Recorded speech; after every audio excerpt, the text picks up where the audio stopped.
Coming at you on a Saturday afternoon from sunny Rochester, New York. I've got some updates for you today, eviction updates, survey updates, and market updates. So I received notice this past week on a few of the evictions that I had started previously, the ones that had been automatically adjourned for 60 days without any rhyme or reason, and it doesn't seem to be getting any better. I'll throw this up on the screen for you to take a look at while I read it. Dear landlord and tenant, due to the ongoing COVID-19 public health crisis, your upcoming court appearances at Rochester City Court have been postponed until further notice from the court.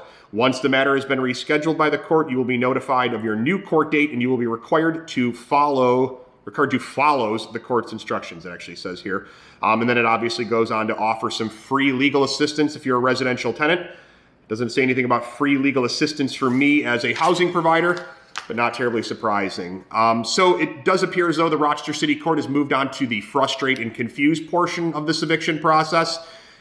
There's really no rhyme or reason for it. If the premise for these adjournments is because people have been impacted financially, then I think we ought to open up the courts and get them in there to take a look at whatever documentation or proof that they can provide that shows that they've been impacted financially. And as I've said in previous videos, if they have in fact been impacted financially by COVID, I would halt the eviction process anyway. It's not the goal of housing providers to get rid of tenants. We actually like having tenants, and the longer term, the better. So trying to figure out exactly what Rochester City Court's doing there. Obviously, I have not received any word from them directly as to the thought process behind the adjournments indefinitely. So a little more positive news. I want to thank every single one of you that both filled out and shared the videos regarding the surveys. We did receive 460 responses out of the goal of 500, so we were 40 short, but in a period of basically 2 weeks, I'm pretty happy with the response rate, and it's provided an overwhelming amount of data for us to take to these conversations with the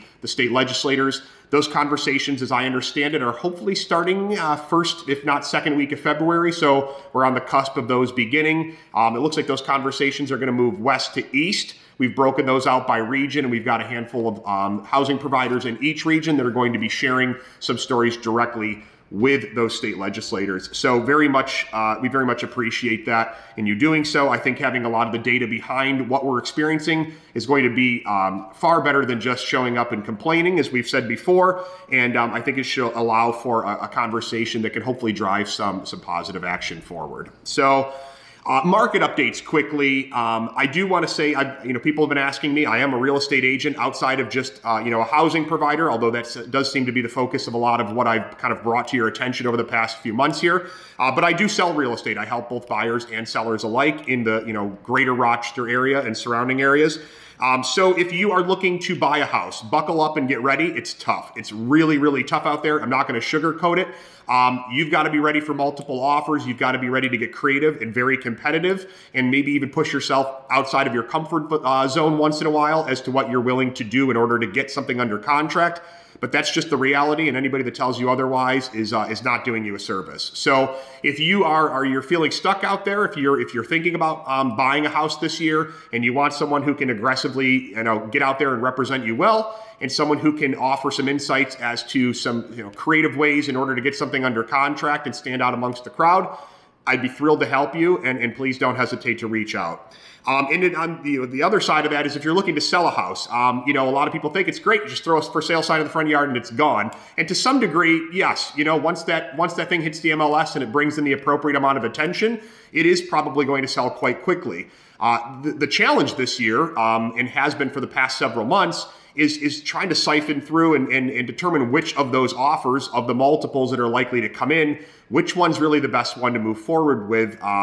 So if you need some assistance in that, obviously I'm more than equipped to assist you in doing so, helping you determine which offer might be the best to work with, and also just how to position your house appropriately on the market right off the get-go so that it makes the best impression on the market and that you can bring in a quality offer that's going to be something that you want to work with. So I'll leave you with this. If you are a housing provider out there, as I know many of you have been watching these videos, and if you're not one of the folks that's going to be in these legislative sessions, because it is limited to a certain number of people that we can invite, But you do want to share your story, both maybe so that the legislators can hear it, be it locally or at the state level, or if you are just willing to help offer some information up and would be willing to chat with me about kind of your specific situation, I would really, really appreciate you reaching out and letting me know. You can do so in the comments.